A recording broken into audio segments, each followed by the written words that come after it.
welcome to this new video. I can't believe I'm saying this. I'm quite excited. To those of you who don't know what this book is part of, it's the Throne of Glass series. It's not about this book today. It's about these 5 books. If you haven't heard about this series, you've been living under a rock. I didn't read a single book for 5 years. I think I stopped in the middle of A Queen of Air and Darkness.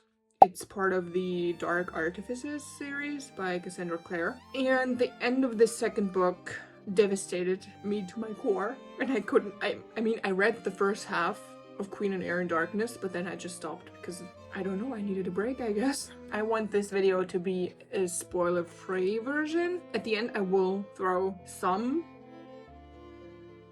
facts about these books in there, but I will tell you when I drop some spoilers. I didn't record anything going into the series, like what I was expecting or anything. Did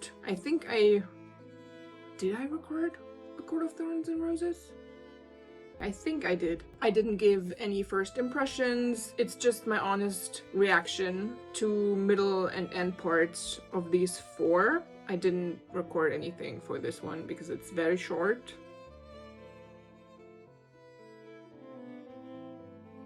I bought ACOTAR first on a whim because I saw so many TikToks about this book, spoilers and spoiler-free videos, AI videos and not AI videos, and then I bought it and didn't start it for weeks. It was laying on my bedside table, staring at me, judging me. I think in January, I just decided I have to read it because I'd see it everywhere. Naturally, I finished it in 2-3 days. I don't know, I have to check Goodreads. I finished at 3 a.m. and then I was like, I don't have the second book. I mean, it wasn't the best idea to start the second book at 3 a.m., but let's be honest, who isn't doing that sometimes? The next day, I went to the bookstore and got the second one right away. This book has 416 pages. There is some sneak peek in here, but I have to say I never read the sneak peeks because it starts, I don't know, somewhere in the middle of the story and I don't want to like skip half of the book already. ACOTAR is a retelling of Beauty and the Beast. I think that's why I didn't want to pick it up like right when I bought it, because I didn't know that when I bought it. And then someone said it's a retelling of Beauty and the Beast and I was like, do I want to read this? I already know what's gonna happen in Beauty and the Beast. Yeah, but Beauty and the Beast is a whole nother story with different characters than what happens in this book. Some people, the majority, complained that it starts slow. Yeah, it is slow, but I actually like that a lot. There is a lot of character and world building happening. It's a fantasy book. It has magical creatures and stuff. Of course it's world building, you know what I mean. I don't understand the complaining about the pace of this book, honestly. I quite enjoyed the slow pace. It's not too overwhelming, you can follow it easily. And it's not too much happening at once. There is a part where the character has to solve a riddle. And everyone says it's so easy when you read it. And I was like, I didn't get it. I'm not good with riddles. I read it and I was like, what is this? What is the answer to this? So there's equal parts of people who love it and who hate it. I loved it. I'm a sucker for romance and fantasy. I think I only read fantasy books. Do I have fiction? I do have fiction, but the majority of my books are fantasy and romance, yes. So I quite like this. In terms of spiciness, it was nothing. I mean, there's one scene in this book, one teeny tiny scene. I read a lot of smut already, and this was nothing. Ratings are 1 of 5, but yeah, as I said, I wouldn't even rate it 1 of 5. I put this on my Instagram story, and I think I gave this one a 3.5 out of 5, because I didn't want to give it 4 already, you know? Because there are 4 more books, and I didn't want to, like, give it too much. If you have read this series and you want to see the spoiler and the things I have to say about this one with character names, then wait for the end.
This book has 624 pages.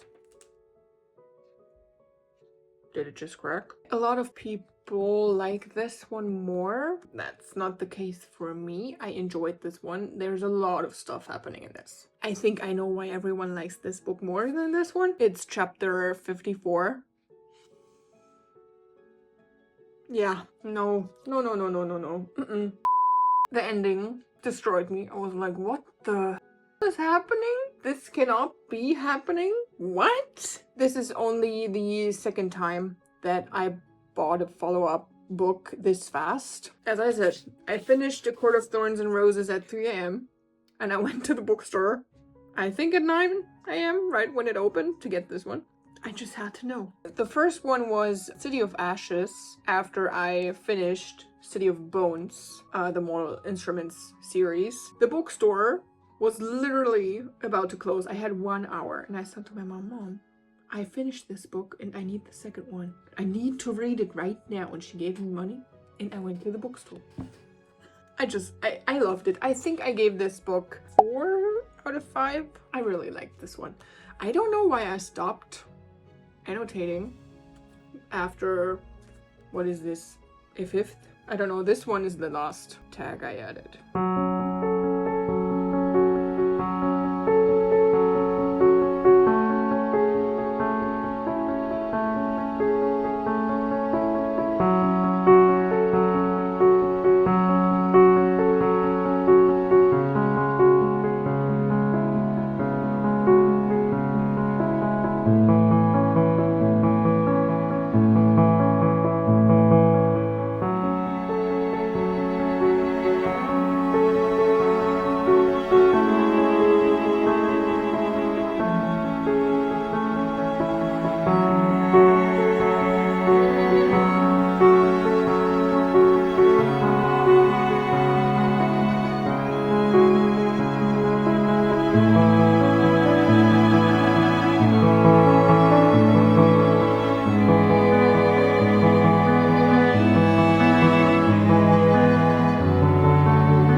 A Court of Winks and Ruin. It ruined me.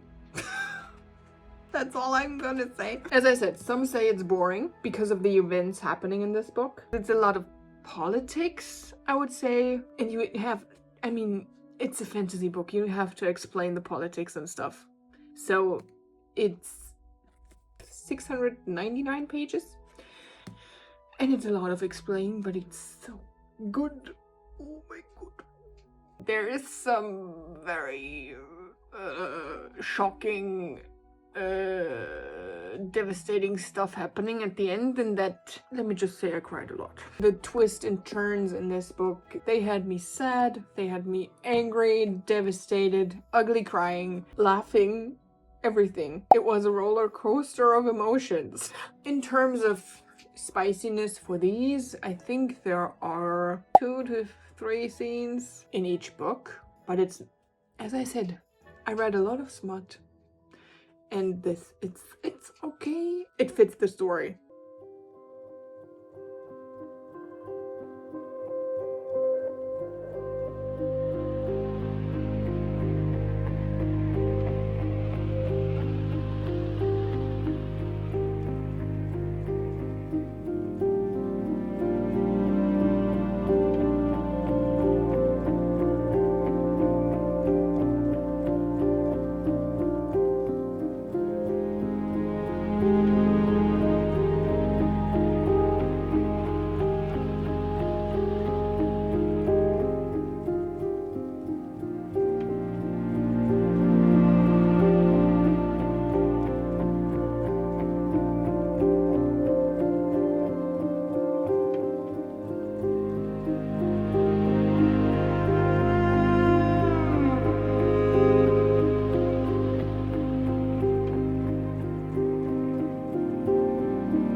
So I just got home. It is 11:10 p.m. and I got 100 pages left. I'm gonna finish this right now. After this, I'm probably gonna need a therapist.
A Court of Frost and Starlight, I will say, I think it was unnecessary. It was nice to have some moments between the characters in this. Some sweet moments, some not so sweet moments. And I was confused at first because the chapters of the main character up to this point were in first-person perspective, and the other ones of the other characters were in third-person perspective, and I was like, why? Why are we doing this? It has 229 pages. So I finished it in one day. It wasn't that hard.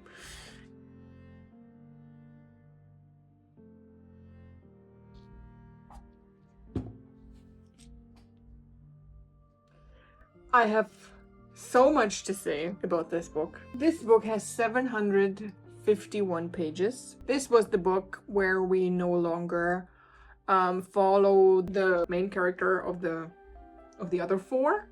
So this is a different main character. I like this a bit more in terms of writing style because I don't usually read first-person perspective, and this is written in third person. When I started this book, it was so hard for me to pick it up and read it, and I don't think I would have finished this book if it wasn't for the graphic audiobook. I am totally honest with you. The graphic audiobook is insane. Like, I couldn't believe my ears sometimes. The transition into this book was so hard for me because I didn't like the main character. I'm so sorry. After finishing this book, I do like the character. I didn't like the character from previous behaviors and situations. This book is basically the most spot-on depiction of grief and depression I have ever read.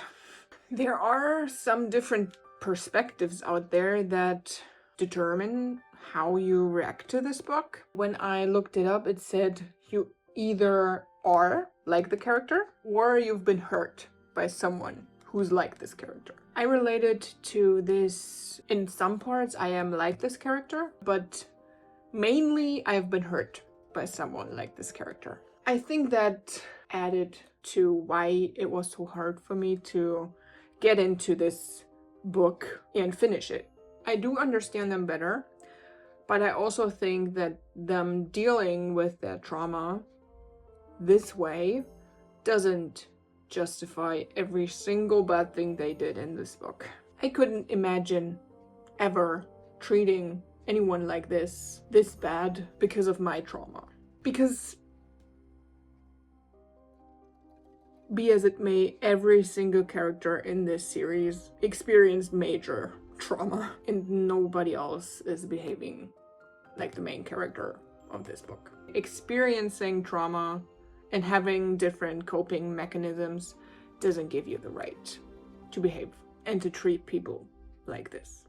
All in all, I will say this book gets better the further you read, so keep going, don't give up. In the end, it's about them realizing what they did wrong and finding the reason behind their incorrect actions and how they behaved and fixing it, that's all. But I also have to say, I think about this book a lot. Even though I didn't like the character in the beginning, I didn't like the character in the middle of it, but it's the best character arc I've read so far. I think I can say that. From what I remember of the books I read so far in my life.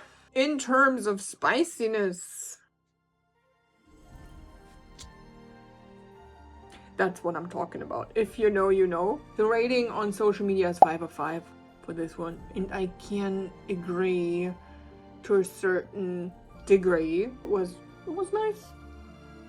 And if you combine this book, reading this, with the graphic audiobook,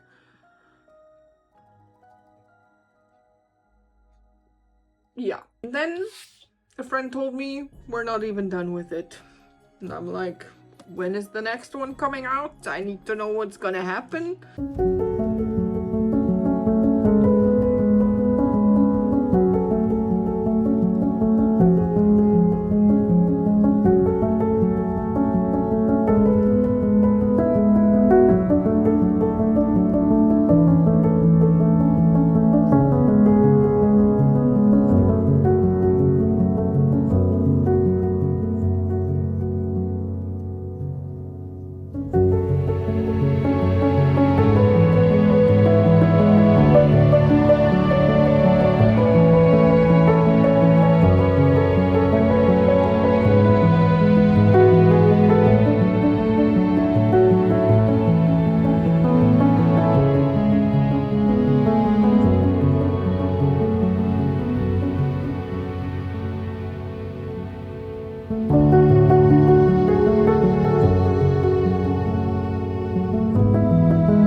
It was all over the place again, this video, and I do hope you take away something from this. And if you haven't read the books, then please do. They are amazing. I don't know if I would say they are the best fantasy series I ever read. Right now, at this point, they are, because I remember them the most. But I think there are some quite outstanding series out there. And I haven't even read Throne of Glass. So, and I think someone said, if you read ACOTAR first, this will be your favorite series. And if you read Throne of Glass first, it will be your favorite series. So it depends which one you read first. So we'll see. I'm excited. I hope you enjoyed this video. I'll see you in the next one. I will go and read Assassin's Blade now. Or I should read this one because it's part of my bachelor's thesis. But no, I started Throne of Glass and I will finish this one first. That's all for this spoiler-free part. This is your last chance to turn off this video because I will say some things about the books now. I want to discuss these, so let me know what you think. I didn't see Tamlin's weird behavior at first. I was like, okay, it's not... I mean, I overlooked it. And then the end was happening for this book. I was like, what the are you doing? You're basically doing nothing. There was some weird behavior happening from his side. And I started questioning him when I was 3/4 in. Useless. He was basically useless. Literally. He was just sitting beside Amarantha on his chair and didn't react. I mean, he explained why he did it, but I didn't understand. I was reflecting on some things. Why are you so nice to someone who just killed your friend? That was so weird. And I didn't get it. Because I was so in my, oh, Beauty and the Beast retelling. He's the Beast and she's the Beauty and all of that. But also, he did have some slight anger issues in this already. Dude. What are you doing? When Rhysand showed up, and when she thought about him and said, this is the most beautiful man I've ever seen, I was like, uh-huh. The love triangle, it's complete. Yes, I'm here for it. And if you haven't caught that, when she said or thought that he was the prettiest man she's ever seen, I cannot help you. Rhysand is giving, maybe that's why I like him. Rhysand is giving Daemon vibes from Vampire Diaries. And then this one happened. She is depressed as... Why are you behaving like this? Why are you not helping her? She's literally throwing up her guts every single morning and night. What the hell is wrong with you? She's not gonna marry him like this, is she? She's miserable. She's in this house, locked in this house.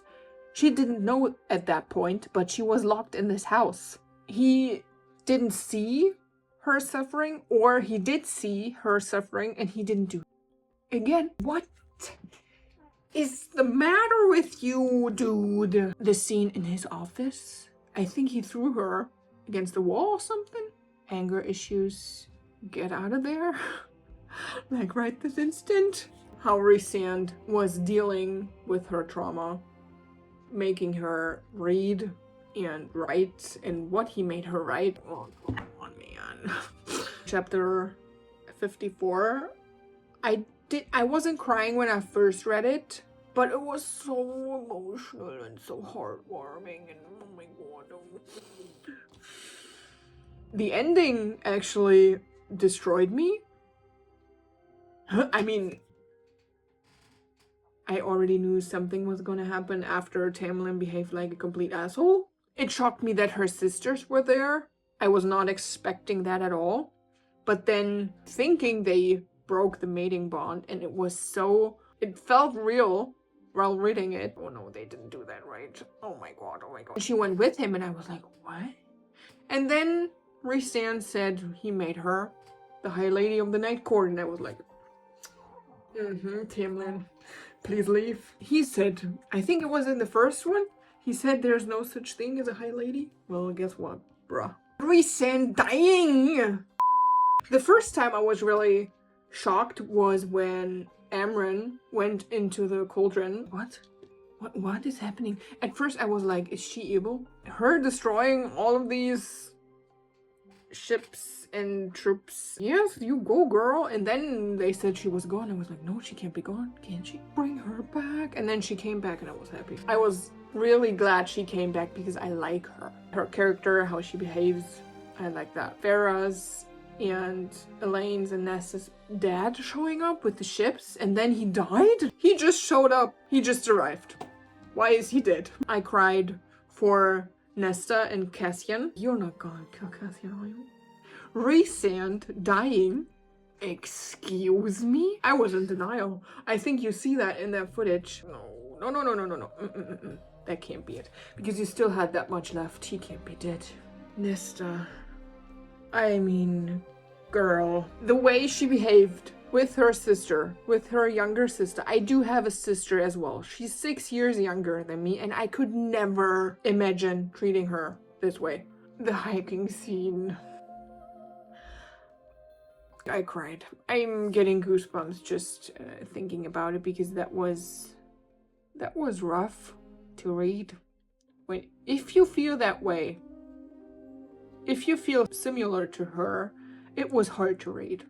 Like, really, it was emotional. You get emotional. There's a lot of Azriel and Gwyn and Azriel and Elaine shipping out there. I don't understand either of it. There's the bare minimum happening between these characters. Don't get where this is coming from.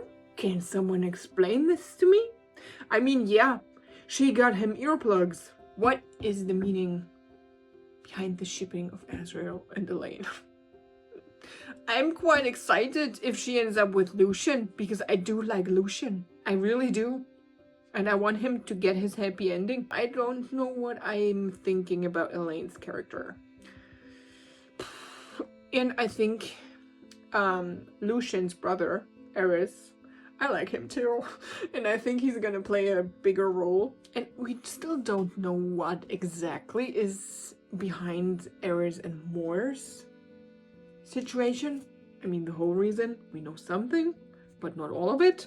I'm like, I want to know. The Valkyrie storyline with Nesta, Emery, and Gwyn, amazing. And the four of them, like Nesta, Emery, and Gwyn, and the house bonding over smutty books. Amazing, I love that one.